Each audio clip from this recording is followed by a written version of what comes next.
Welcome to the Kernel of Truth. I'm Colonel Conrad Reynolds. I'm here for another great episode, and I have a special guest with us today.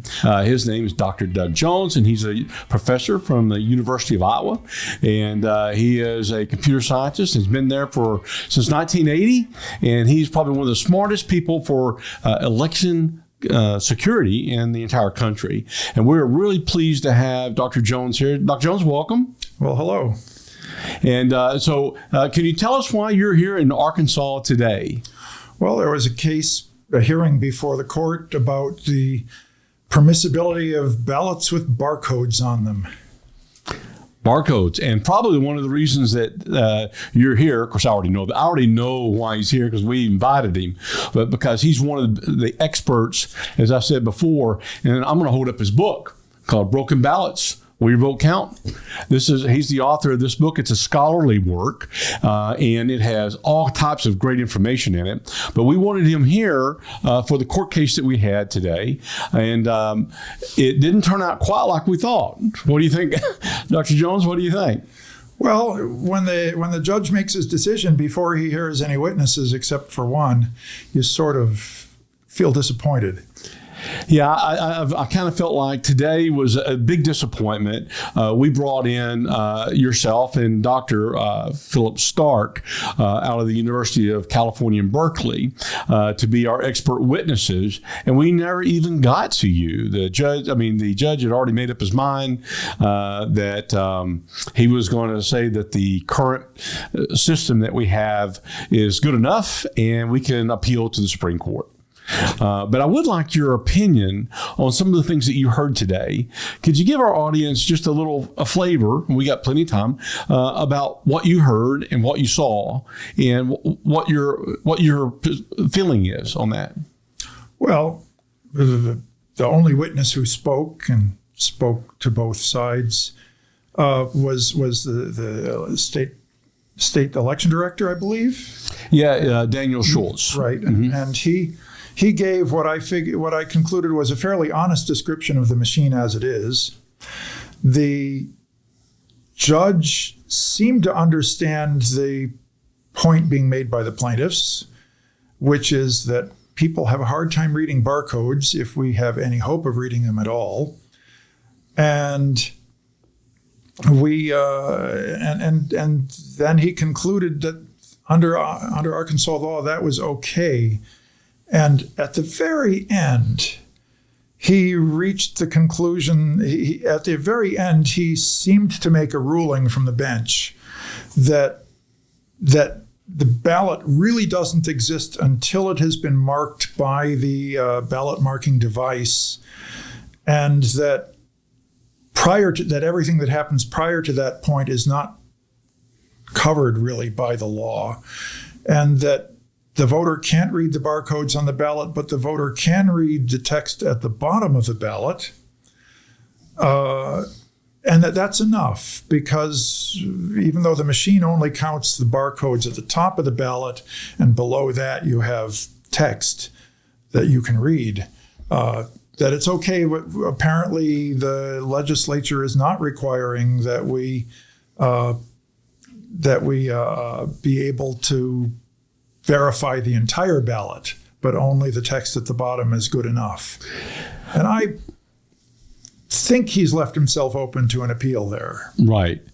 Well, I want our audience to really understand what our lawsuit was about, so that they get a good feel. What we were challenging, AVI was challenging, was the use of a barcode that is actually counted instead of the name that we see on the ballot summary card. And we've talked on this show many times. We had Dr. Appel here, Dr. Dougherty, Philip Stark, and we've talked about that. The fact that the barcode itself is what is being counted, and we cannot read nobody that I know can read a barcode. So because the machine counts the barcode, we are saying in our lawsuit that these machines don't comply with federal or state law, which says I have to be able to verify that the person I'm voting for is on the ballot before it's cast. And if it's counting something else, then and it's not counting the name that I'm reading, and it's counting something else, it could be a barcode, it could be Chinese, it could be Russian, whatever, that doesn't count. And therefore, it shouldn't matter. They don't meet state law. But apparently the judge, the way I got it, simply said, well, yeah, it does. Then he stipulated we can't read barcode, but he was okay with the idea that the barcode was interpreting our vote. I think that was what he seems to have said. So the real question for me, and I hope maybe you agree, maybe you don't, but I'd like to know, apparently, the intent of the law that was designed by the state legislature, and they're the ones that crafted this law that says you have to be able to verify your vote. Okay, I don't think that they ever intended to have two values on a ballot, and the one that's counted is the one that we can't read. I agree with your guess, but I can't put myself in the heads of the legislators at the time. And one thing that bothers me about some of this legislation is that there are consortia that get together and draft legislation that is then introduced in a number of states. You've got this issue before Arkansas right now about FOIA, and we're seeing a very similar attempt to restrict FOIA in Iowa, and I think that's coming from out of state in both cases, from legislators who are involved with this consortium that's drafting legislation to try to gut FOIA nationwide if they can do it. Well, I don't want to change the subject too much, but I do want to touch on the FOIA thing because that's a big deal in Arkansas today. That's for sure. And this week, I think the next 2 to 3 days, because they're trying to get rid of FOIA, and we want full transparency, and we're asking for it. And what they're trying to do is limit transparency. And to me, that's counter to what at least the Republican Party says it's for, and that we're up for transparency. We want everybody to see what's going on. There should be no opaque deals going on in back rooms. But apparently that's what's going on, or why would they want to hide it? And so the FOIA discussion that we're having in Arkansas really impacts every Arkansan. Would you agree with that? Very much. Yeah, and I have seen that. I think you're right. This consortium, these laws seem to come out of nowhere, right? But yet they are the same laws in all these different states. So somebody's pushing that. You agree? I don't know who it'd be, but somebody's pushing it. I agree, and I'm not the political scientist, so that's not something I know much about. Well, I'd like to ask you something. Well, because you're here talking, you're an expert, but I'd like for people to know a little bit more about you, my listeners here in Arkansas, because we like to let the guest talk about, without you go ahead and pat yourself on the back. Your credentials. Okay. What is it that you bring to the table?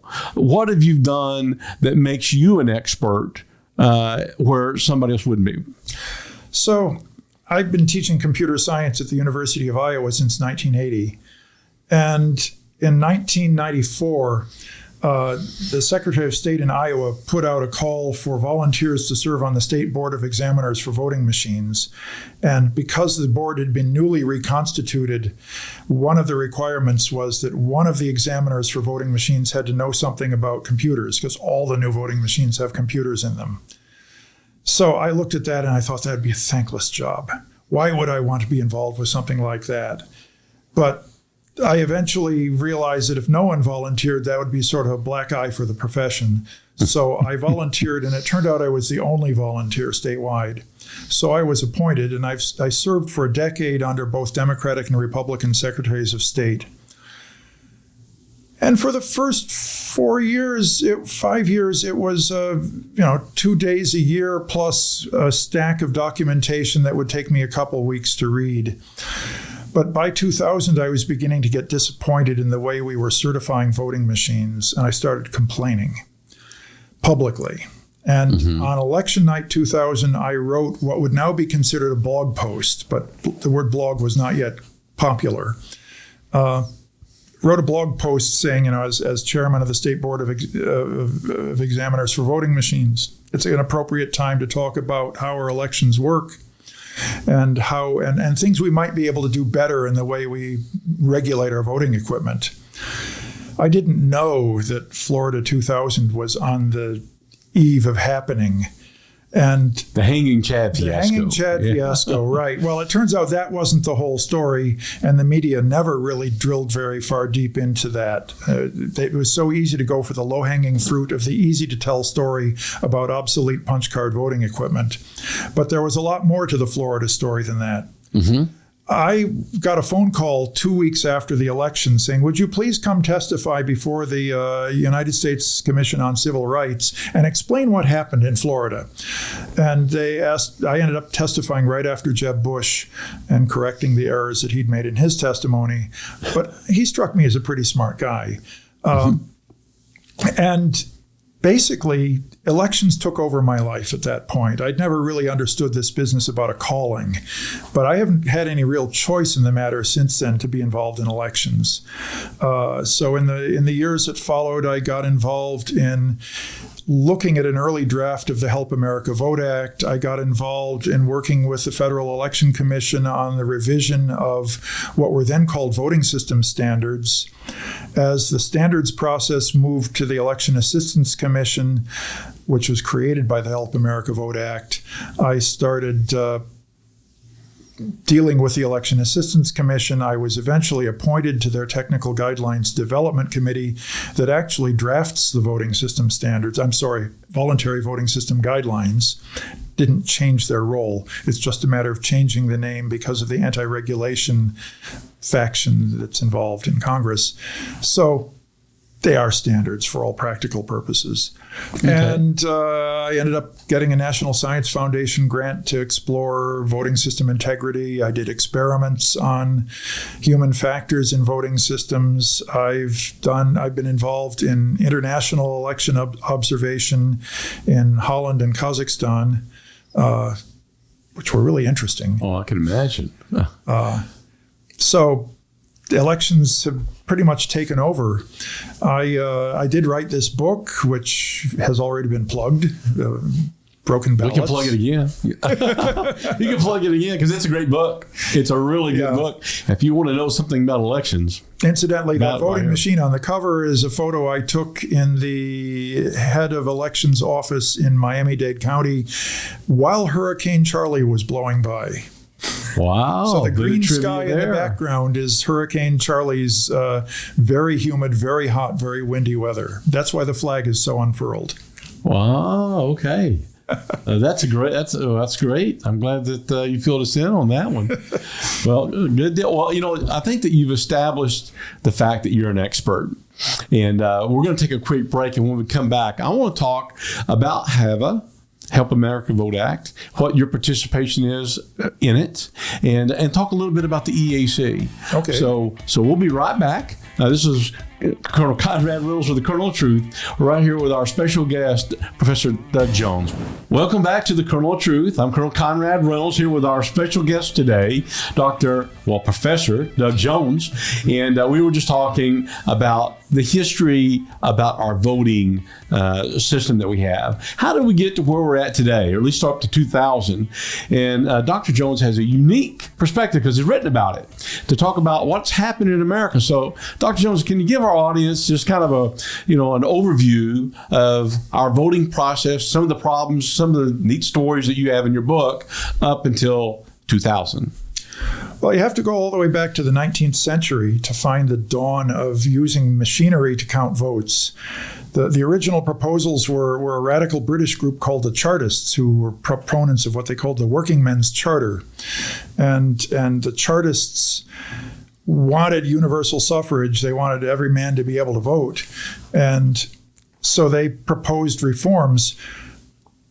But, letting everyone vote would really mess up the way British had traditionally run their polling places. So they proposed inventing voting machines, and they proposed how to run a polling place with the kind of turnout you would expect with universal suffrage. That idea kicked around all the way to Australia, and because they demanded a secret ballot, the Australians ended up being the first to really adopt the right of a secret ballot. That is, that no one should be able to see how you voted and hold it against you or hold it over your head or reward you for your vote. It should be secret. That idea wandered back to North America in the late 19th century, and by the 1890s, it was a national demand, spurred in part by some of the strange election shenanigans. I mean, there were people buying the votes of presidential electors, and I was at Harrison, Chester A. Arthur. That election was really controversial, and there's evidence that electors were bribed. That shouldn't happen.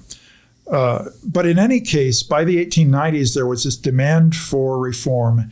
And the reforms took two forms. One of them was the hand-marked paper ballot printed at government expense, not printed by the parties, and distributed to voters at polling places where you'd mark your choice and put it in the box.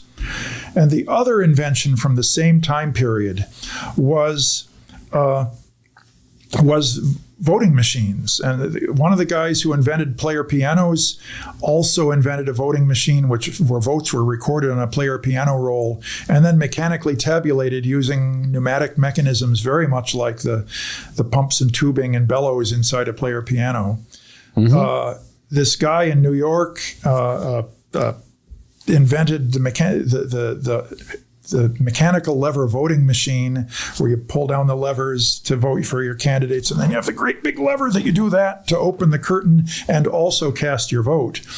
By the 1920s, those mechanical lever voting machines were used in the majority of America's urban areas, and they weren't that much used in small rural jurisdictions because, face it, the machines weighed about 750 pounds for the little ones and more like 1,200 pounds for the big ones. Not really transportable. No. And Myers was the New Yorker who invented them. The Myers automatic booth, he called it. His thought was that the machine would be permanently installed in the polling place, typically the township hall. And they were cumbersome, but the thing is that they were impartial, whereas there was plenty of evidence of partial counting in hand-counted ballots.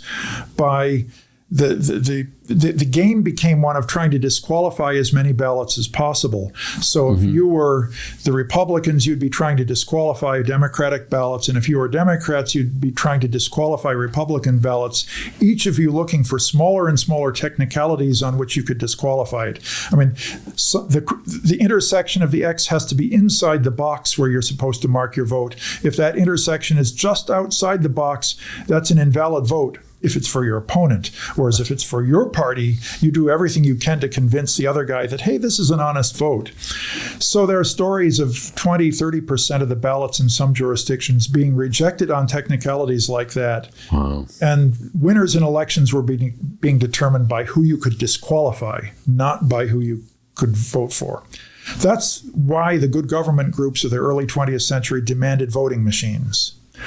And they were seen as impartial and they were seen as unhackable. Turns out they weren't unhackable, but it took a while for the crooks to catch on to how to hack a mechanical lever voting machine.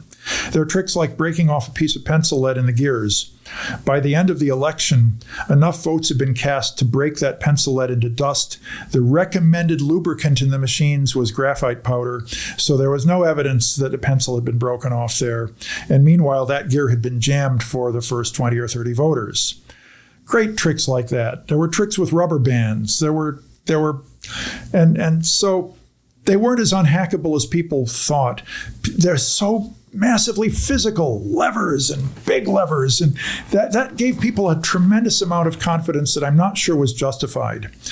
That led in the 1950s onward to attempts to move back to paper ballots. And two of those attempts in the 1960s were wildly successful. One of them was the Votomatic punch card machine. The other one was the fill-in-the-bubble form that comes from educational testing and was applied to, both of them came to market in 1965. And so we were voting on bubble forms starting in 65 in some jurisdictions. And voting on punch cards. Punch cards were really economical, really cheap. And they swept the nation. In the 70s, it was, punch cards were the sign of the computer era. They were modern. And they are auditable. They are, in principle, voter verifiable, but turns out that verifying what you voted on a punch card was sort of an indirect process. You'd look at the punch, it had a number beside it. You'd look up the number on the face of the votomatic voting machine and see if it matched the candidate you wanted. That was hard enough to verify that very few people did. And so this idea of voter verifiability, its weakness is already proven. In principle, you could do it, but in fact, people didn't. Mm-hmm. But the fill-in-the-bubble ballot was a real winner, remains a winner to this day. Machines can count them. People can audit them. The machine count can be checked. You've got solid physical evidence of what people intended. And hey, when you fill in a bubble, you see the ink flow from your fingers, from your pen, as you're filling in the bubble. It's not going back and proofreading later. Anyone who's proofread an English paper in high school knows that proofreading is awful. I can't proofread very well. If I wrote it, I just assume it says what I intended, not what I wrote. And it turns out that applies to ballots. I've done research on this where we found that when we've switched McCain and Obama on a ballot that people had just voted on the year before, and everyone who did this experiment was voting on the candidate list that they'd seen before.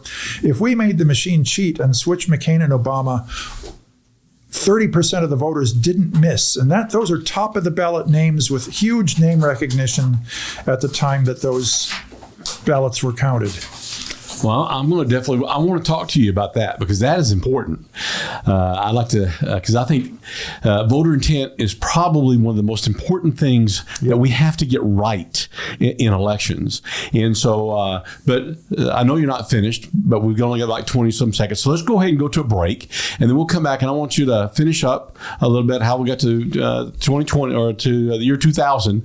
But also, I want to talk about this process you just talked about, the election, and what you did. I think that's really interesting. I'm Colonel Conrad Reynolds with my special guest, Professor Doug Jones. We'll be right back. Thank you.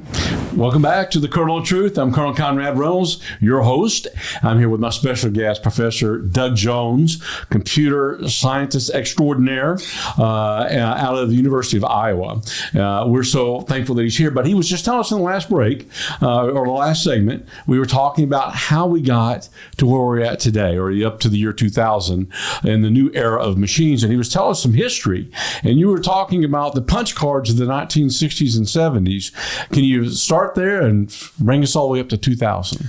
Well, okay. So the election 2000 was sort of an exciting election because there was all kinds of chaos breaking out in Florida, which was the state that really decided the outcome. And Palm Beach County and Miami-Dade County were using these punch card ballots. And there was this extraordinary number of votes for Buchanan in Palm Beach County that turned out to correlate almost perfectly with the population you would expect of elderly people with macular degeneration in Palm Beach County. Because of the difficulty of interpreting what was called the butterfly ballot, where the candidates were lined up like my fingers with on two faces of the ballot book with a column of holes in the middle where you were making punches and candidates lined up on the two sides offset from each other. And people would vote for the fourth candidate down, and then they'd count 4 holes down, and it turned out that would put them on the ballot for Buchanan if they were trying to vote for Al Gore. And these old Jewish Palm Beach retirees, probably unlikely to have voted for Pat Buchanan. But it turns out there was a lot more going on in Palm Beach County. But politically, the news homed in on the butterfly ballot and the punch cards. And the hanging Chad. Made that the center of the story. Oh, yeah. And the net result of that was Congress had to do something. And Congress enacted what they called the Help America Vote Act of 2002, which was designed to get rid of all those punch card ballots as quickly as possible in order to eliminate the public outcry against them. My own recommendation and I spoke to the House Science Committee, I spoke to the U.S. Civil Rights Commission about this. My own recommendation was, don't throw out the baby with the bathwater. These machines are worth replacing, but you don't just rush to replace a known evil with an unknown. You should really investigate the new technology before you commit yourself to it. So what they did, however, the Help America Vote Act was largely predicated on the assumption we all wanted to vote on electronic voting machines, the modern technology. And so there was this big rush of sort of a feeding frenzy. Help America Vote Act throws a bushel of money at the marketplace and says, hey, buy new voting machines. About $4 billion. We're going to have standards for them later, but you've got this money to spend now. Buy. And there was a feeding frenzy.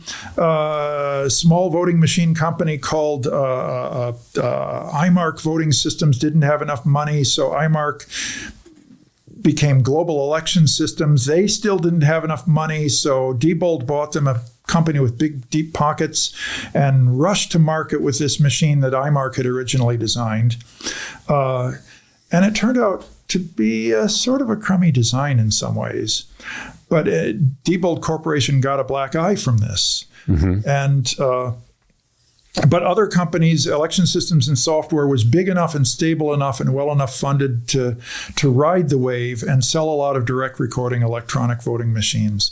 And it was cool. Everyone knew they were voting on high tech. Well, some of us weren't so sure about that. The pushback against electronic voting machines, against these purely computerized voting machines, had already begun in the 1980s. Started really with one man at the National Institute of Standards and Technology. I'm sorry, it used to be the National Bureau of Standards. Then it became NIST. Yes. Roy Saltman, who wrote a scathing report on the way we regulate elections. That led to enacting this system of voting system standards by the Federal Election Commission in 1990. And those standards were better than nothing, had a lot of weaknesses in them. After 2000, we wrote new standards in 1992. I participated as a regular gadfly, submitting complaints about things that needed fixing, many of which were accepted.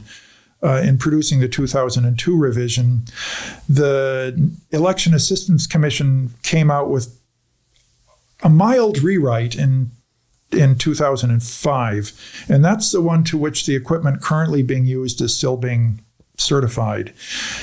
Attempts to move beyond the 2005 standards have been really difficult, but direct recording electronic voting machines, the pushback against them, particularly from the tech community, rose to a fever pitch in the early 2000s. And lots of people in the tech community were saying, this is just wrong. The Association for Computing Machinery, which is a big professional society in the computing business, came out with some statements on this issue. The Electronic Frontier Foundation and various other civil liberties groups that are interested in the intersection of electronics and society had came out with strongly worded statements. And the net result over a period of a decade was that the steam slowly came out of the direct recording electronic voting machine move. And we've moved back towards paper and either ballot marking devices to put marks on paper or hand-marked paper ballots. And quite frankly, most of the tech community is in agreement that hand-marked paper ballots are what we should be using, with, in large jurisdictions particularly, having machines to help count them to avoid clerical errors and to avoid partisan interference with the count. The old stories from the era of Boss Tweed in New York are lovely. There was one election that was reported in the New York Times where the New York Times reporter observed one of Boss Tweed's cronies at a polling place eating ballots he didn't approve of and spitting them out chewed up into a spittoon along with his tobacco juice. This is one way to dispose of ballots you don't like, but it turns out that the late 19th century, it seems that every approach to political corruption you've ever heard of got tried. And in a lot of big city jurisdictions in the early 20th century, there were really corrupt politics. Chicago under Big Bill Thompson, who incidentally was mayor under both Republican and Democratic auspices. He simply jumped parties when one party became unpleasant for him, but he took his machine with him. We've had too many of those kind of things going on. And one big puzzle for the political scientists is, how did we get from there in the early 20th century to the relatively civil, relatively polite politics of the 1960s, 70s, and 80s? We seem to have left that era and become uncivil again. But I wonder how we managed to get where we got in that period. Well, I think we're going to be able to talk about that after the break, because I've got a couple of questions. I also want to talk about tabulators. I want to talk about audits as well, and how important they are to the electoral process, the system of voting. But listen, we'll be right back. My name is Colonel Conrad Reynolds, and you're with the Kernel of Truth. We'll be right back with our special guest, Professor Doug Jones. Welcome back to the Kernel of Truth. I'm Colonel Conrad Reynolds, and we're continuing our conversation with our esteemed colleague and friend, Dr. Doug Jones, computer scientist, I said, extraordinaire out of the University of Iowa. And we were talking about elections and how we got to where we're at today. And we've got this law that was put in 2002 at the federal level called the Help America Vote Act, HAVA for short.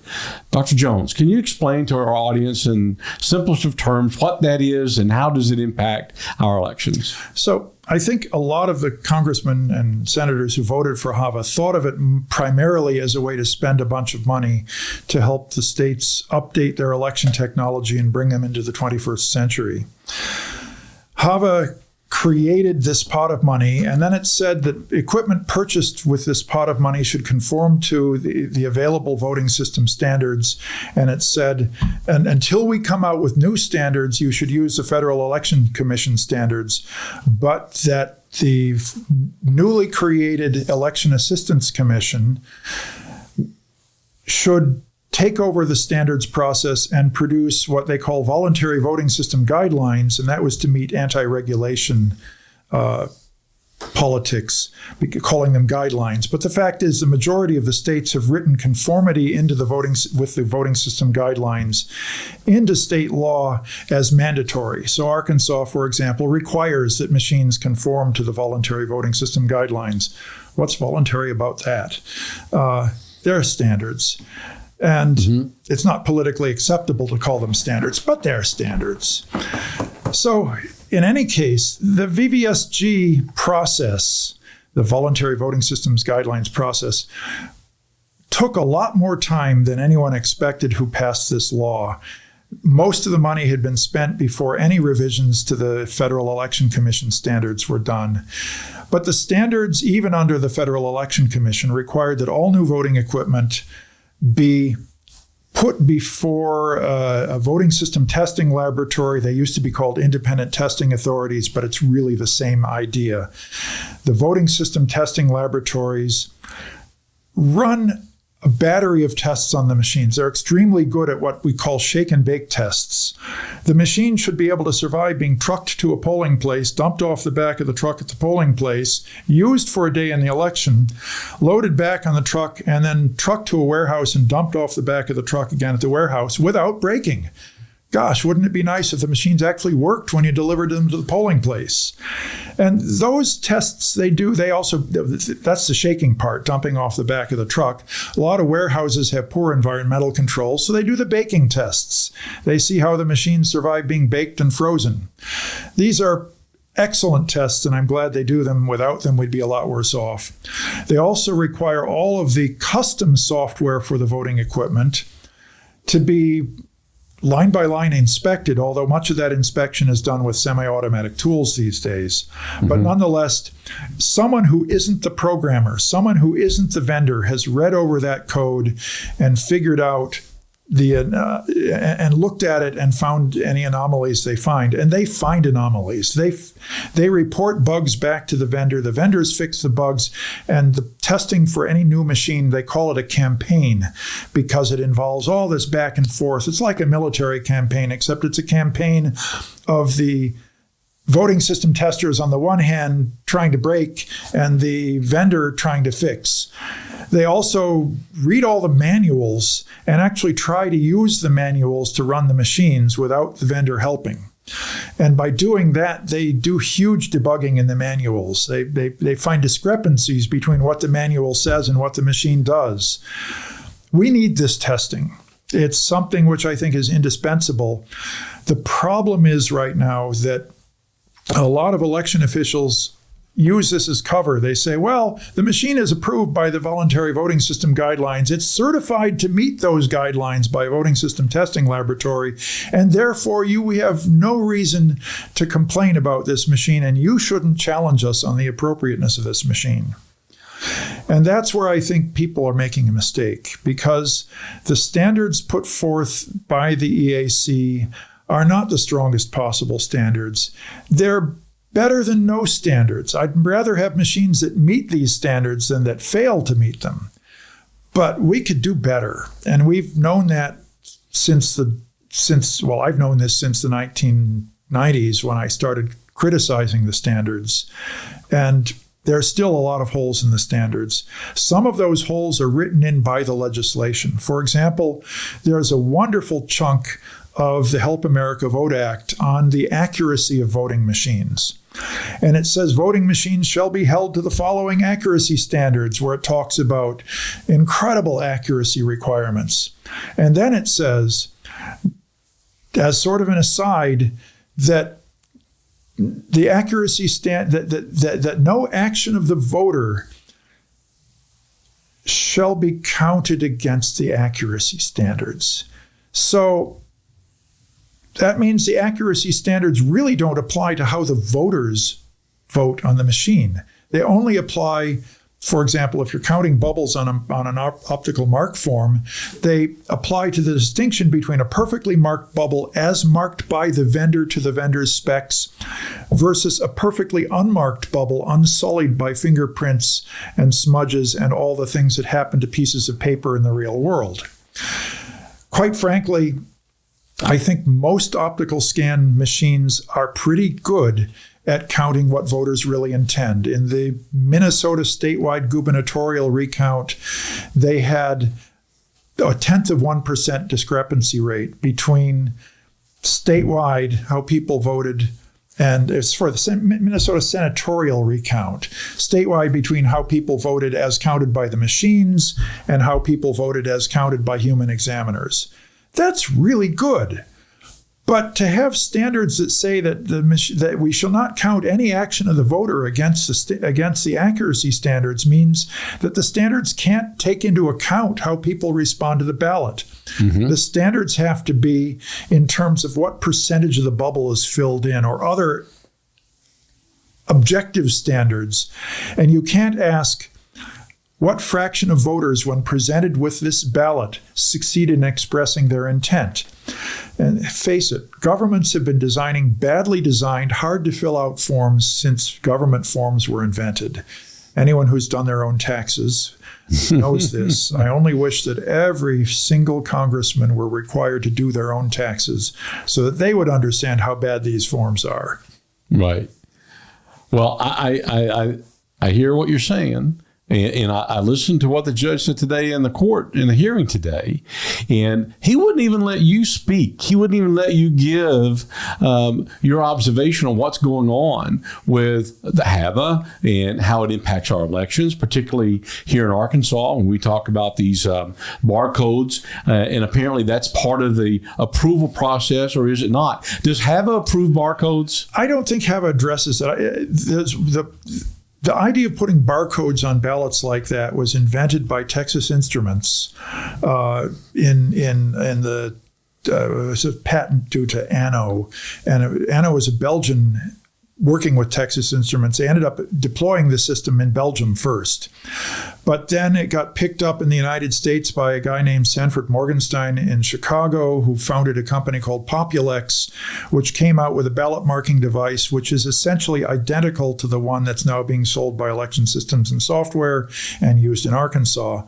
And the arguments about barcodes date back to the early 2000s when Sanford Morgenstein and I had dinner together, and And I said, but why not just have the machine read the text on the ballot that I was able to verify instead of having it read those barcodes? And he says, I couldn't get off-the-shelf text recognition software cheap enough. And I said, well, why not? There should be some way to solve this problem so I don't have to read a barcode to know that my vote is being counted correctly. Why ask me to trust your software to use the right barcode? I mean, yes, clever programmers can make errors unlikely, but there are millions of people out there, millions of clerks, millions of election, and actually we're estimated to have something like 10 million poll workers in any particular election in the United States. With those kind of numbers involved,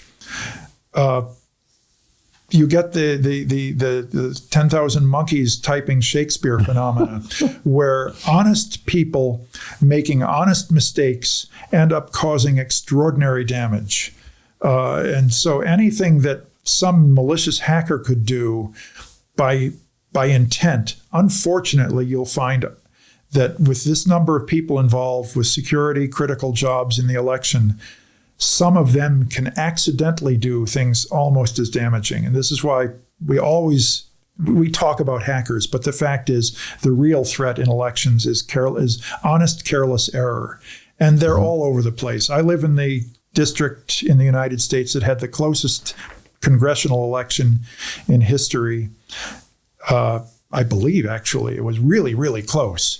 And the Democrat and Republican were within a couple hundred votes of each other. In the first count, the Republican was ahead. In the second count, they found some clerical errors, and the Democrat was ahead. In the third count, they found some more clerical errors, and the Republican won by 6 votes, I think. It was really interesting, but the thing is, close elections expose all the clerical errors. Mm-hmm. And if the election margin is wide, no one notices because they don't make any difference. But when the election is decided by 6 or 12 votes, every single vote counts, and every single clerical error is a risk to democracy. Right. Well, I know that we got about 3 minutes left, and I was just thinking 2 things I want to talk about real quickly. One, I'd like for you to take about 1.5 minutes to explain the importance of audits in the election, because we think audits are really, really important, particularly here in Arkansas. That's what we're pushing for. And then I want to talk about your thoughts about our ability to appeal the decision by Judge Fox today to the Supreme Court. So take about 1.5 minutes and talk about audits real quick. So vote counting is an accounting process. You're accounting for ballots, you're accounting for votes. Who would want a banking system where accounting was not subject to audits? Who would want a corporate annual reports that were not subject to audits?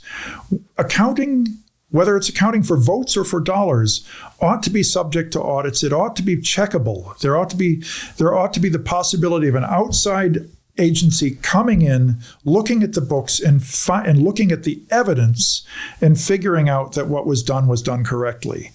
In election auditing in the modern form was invented in California in 1965 with the dawn of punch card voting and the dawn of optical mark sense voting in California. They've been doing it ever since 1965, 1% after every election get hand counted. And other states have been pushing back. The California audit, we know how to do so much better now, but Phil Stark particularly has been a major inventor in the audit realm. Right. But nonetheless, we want real audits, and a real audit is one where you don't know what the result should be before you start counting. The people doing the audit should be doing an independent count. They should be randomly selecting races. They should be randomly selecting jurisdictions, and they should be doing an honest count of those jurisdictions and then compare their results against the official counts. And I don't care if the first count was done by hand or by machine. I want counts to be auditable. Right. Well, we do too here in Arkansas, and I think that we're going to continue to push for that. And as we're going to continue to push for paper ballots all across our state. And so the next 15, 20 seconds, tell me what you think. Do you think we got a good shot of appealing this case today to the Arkansas Supreme Court? Well, what I heard in court, I think the judge made a few mistakes, and I think those could be reasonable grounds for appeal. On the whole, however, I liked his focus on drilling down into the narrow issue and trying to set aside discussions of the voting system standards and discussions of how extensive the testing is, because the issue is not the testing. The issue is not that. The issue it should be a very narrow issue of can you verify the ballot you cast after it's been printed by the machine before it's deposited in the box. Couldn't agree more. I'm with you 100%. Dr. Jones, thank you for joining us on this 9/11. I really appreciate you so much coming in and explaining to our voters exactly what's going on and your vast amount of knowledge. I hope you come back. Okay. We'd like to talk to you more, particularly about Boss Tweedy in New York. I think that's an interesting story. Okay. But thank you so much, sir. And I'm Colonel Conrad Reynolds with the Kernel of Truth. We're saying thank you so much, Professor Jones, and we'll be back for next week for another episode. Thank you. Give this video a thumbs up, if you will. Like and subscribe to our channel. Very important for us to spread this message to everybody, and I can't do it without your help. This is the Kernel of Truth, and I'm Colonel Conrad Reynolds, and thank you for joining us.